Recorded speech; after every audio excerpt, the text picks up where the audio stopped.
They need no introduction. Greatest tag team in the history of like. I'm not even joking. I'm very excited about this. The Hardy, is it the Hardy Brothers or Hardy Boys? You can call us Hardys. You can call us Hardy Brothers. You can call us Hardy Boys. Everything is acceptable. I love it. I'm a Hardy Boys guy. Yeah. But literally, when I tell you that these guys, by the way, they're throwing out the first pitch of the Red Sox tonight. Yeah. They're going to be doing. Let me plug all the stuff I got to plug before I tell you guys how watching it. And so October at the Songus Arena, at the Songus Center in Lowell, they're gonna fight Team 3D, who is another amazing tag team. It's gonna be the last time ever, you guys. It is.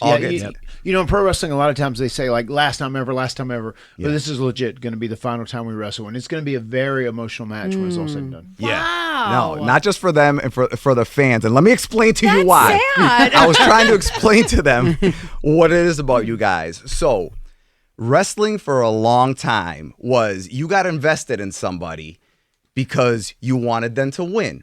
Or you got invested in somebody because you wanted them to lose. You know what I'm saying? Like, I love this guy. I want him to beat everybody. Or I hate this guy. I just want him to lose. This was the first team that came in and had matches where the big one was, it was like in the early 2000s, the table, ladders, and chairs. It was them. It was Team 3D. They were called the Dudley Boys back then. And Edge and Christian. Yeah.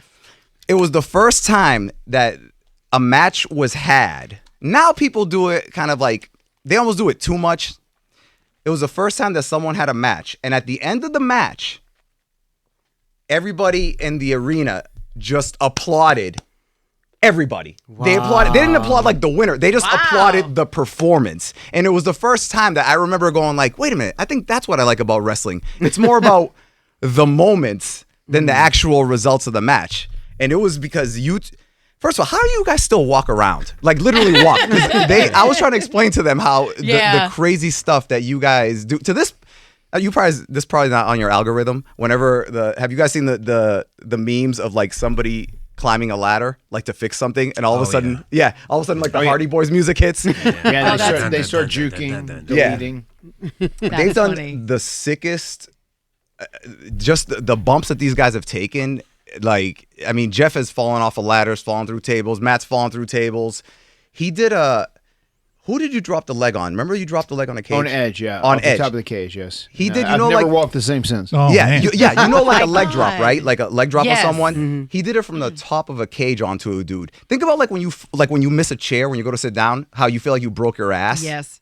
How long was it that you were feeling that for? I'm still feeling it today. Yeah, really? You know, I did leg drops so much, and when we first started, we would do 10 days on, 4 days off. That was our initial WWE schedule. We were, in a different town for 10 nights straight. And our finish in the beginning, because we were young and hungry, was a leg drop and splash simultaneously off the top rope. And we would do that every single night, whether we were winning or losing. And just like that, compacted over and over and over and over on my lower back and pelvis. And then eventually I did that leg drop off the cage. I took great care of the guy I was wrestling, Edge.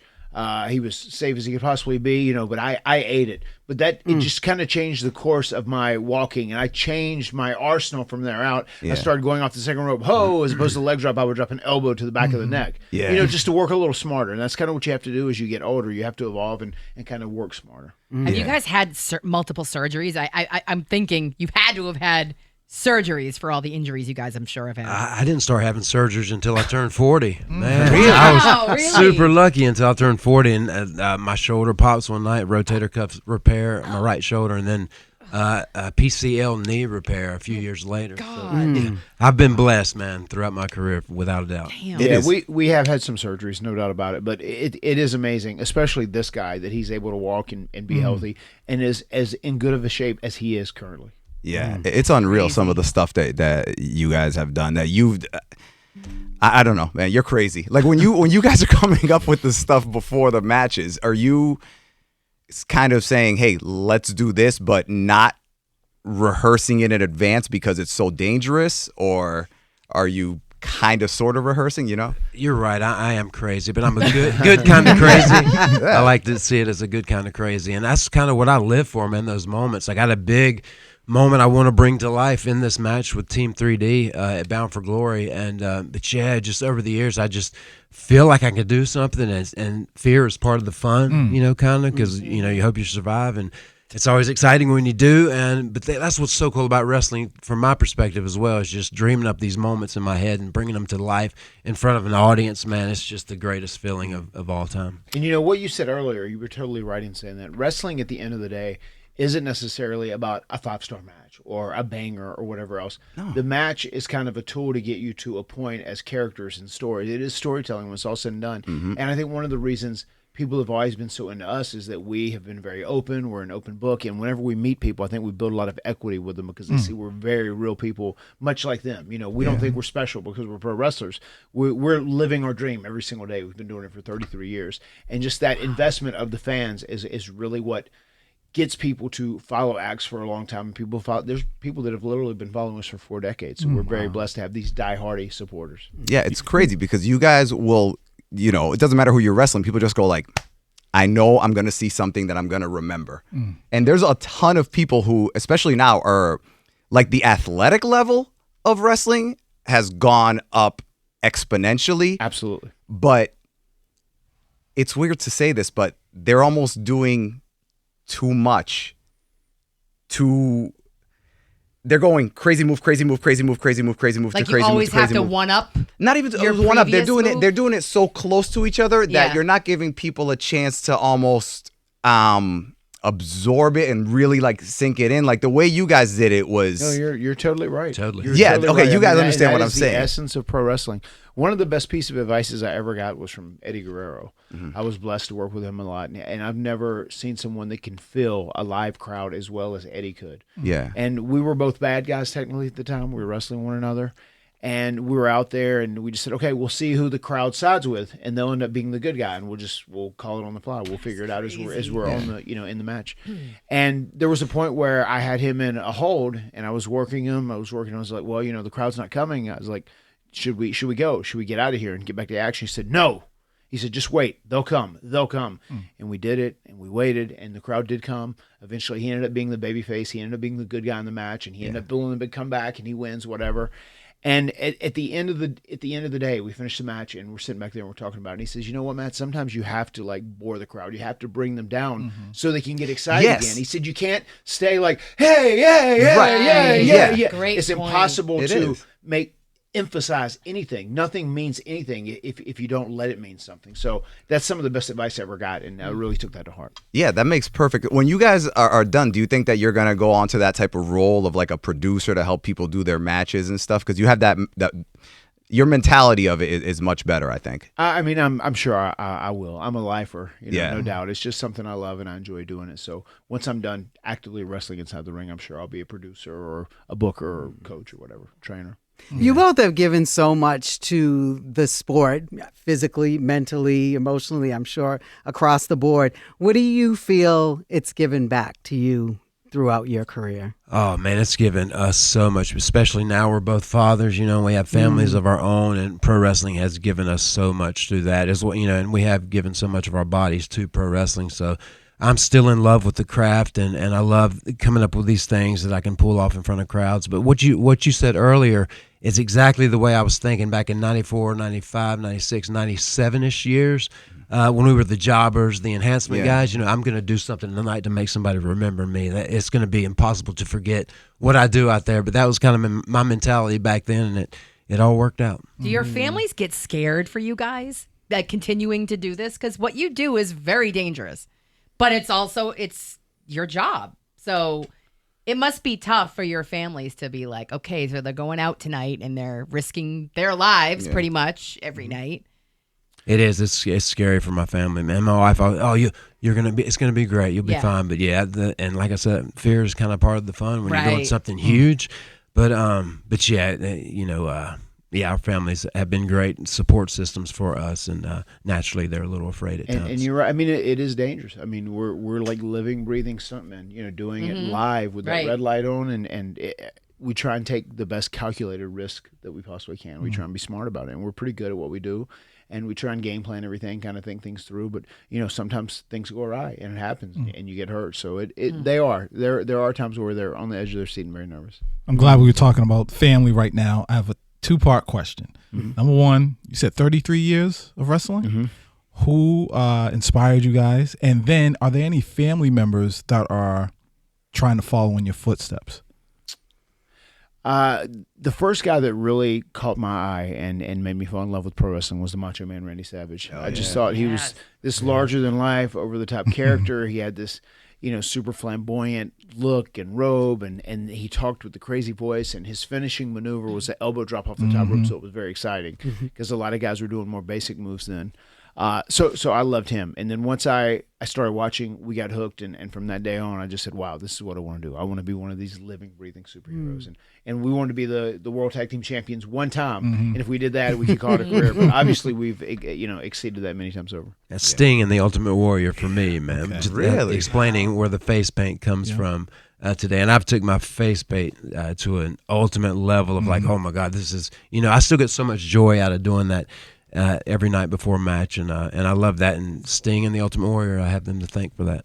Who is your favorite opponent of all time? For me, Umaga. Get Out, really? Yeah, God rest his soul. Yeah, he was one of my favorite feuds, and he was just a big Samoan, an early member, bloodline guy. Yeah. But yeah, we had so many great matches. I mean, it's hard not to say Edge and Christian, because the tag team ladder match that we had with those guys, that's the match that put us on the map, and we all became stars in that match, and we'll always be forever linked. And I just think we had the best chemistry with those guys. We had the best chemistry of any other team in the world with those two. When you guys went backstage after that match, what was the reaction like with all the other wrestlers and stuff? The office that were right in there, like Vince McMahon, everybody in Gorilla, they standing ovation, they clapped. They'd never seen anything like it, because that truly was, when we did that No Mercy 1999, there was a point where we were executing moves and we were like kind of upping ourselves each time with different spots with the ladder, and it was like the crowd would stand up and clap, as you were saying. Yeah. And then the next night we came out to do a promo and just say like, hey, we respect you guys as a team because we went through war last night, and they gave us another standing ovation at the end for the night before, which was wild. But then that became, part of our history. We used these inanimate objects. We were the ladder guys, they were the chairs, and the Dudleys were the tables. And the TLC match became a staple. We were the forefathers of that, and it's something that will be in pro wrestling forever now. Just wanted to go back real quick. Any family, or maybe even your kids, are they showing interest in becoming pro wrestlers? And if so, what's your advice to them? Go ahead. My oldest daughter, just the other day, she said, Dad, are you still thinking about maybe getting a ring one of these days? And I said, yeah, I am actually. So it would be pretty cool. Before the WWE Women's Tag Team Championships became a thing, I'd said, man, what if our daughters were the Hardy Girls, the first tag team in pro wrestling, the Hardy Girls. Like, oh, my God. And sure enough, soon after that thought, WWE came out with the Women's Tag Team Championships. And so you never know, man. With pro wrestling, my daughters might fall in love with it like I did, just a little later in life. I have 3 boys, and then we finally had a girl, so I have 4 kids. But my oldest son and my youngest son, they're definitely into wrestling right now. I think they would be the team of the Hardy Boyz Gen 2. They're both very into it, and we'll see if that sticks. My middle son, he's not necessarily into like getting beat up and taking bumps and falling down, but he asked me, he says, hey, Dada, can I like talk trash and insult people and make money? Can I do that in wrestling? I said, actually, you can. So he said, that would be awesome. That's what I want to do. That's what's up. That's what is the most painful maneuver that you've done or received?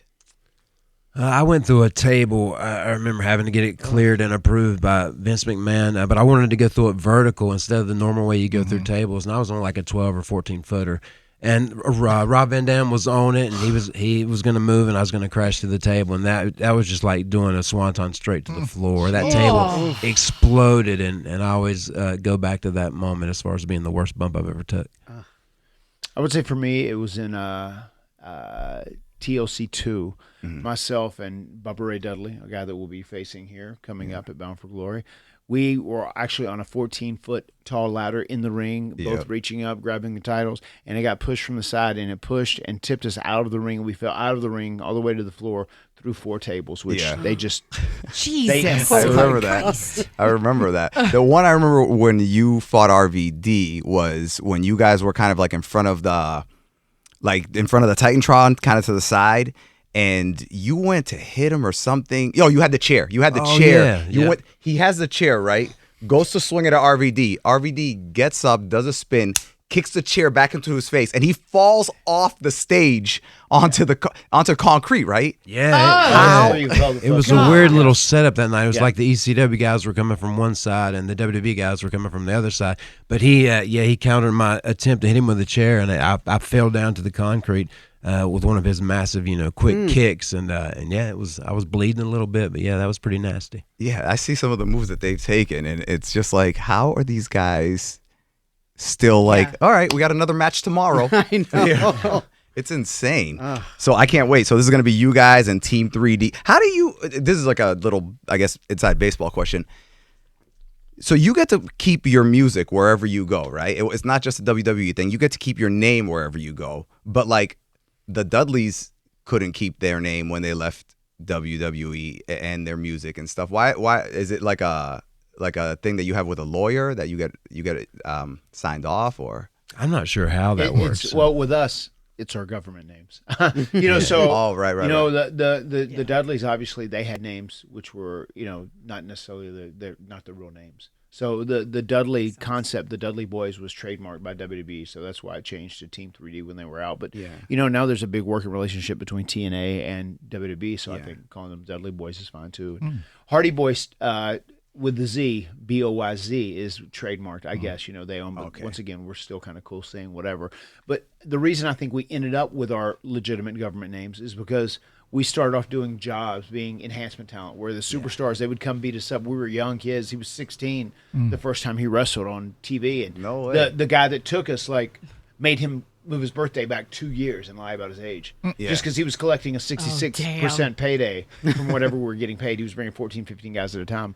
So, we did that, and we got our start as Matt Hardy and Jeff Hardy, our real names, just from guys who were getting beat up in the ring. And because we teamed together, and they said, hey, let's call you guys the Hardy Boys while you guys are teaming, because it's catchy, like the Mysteries, the Hardy Boys. You guys are just a new, different version. You're pro wrestlers. And then that stuck, and we got to keep it. Okay, just because it doesn't sound like a big deal, but it's kind of a big deal when you switch. It is a big deal. And it's something like when it's like, oh, it's Jeff and Matt Hardy, the Hardy Boys, versus like somebody who like can't keep their name, and all of a sudden it's like, oh, it's Chris Robinson when he went by like a different name, in WWE. Yeah, it's a big deal. I mean, once again, even like when Edge, left to go to AEW, Adam Copeland. Adam Copeland, just going by his legitimate name.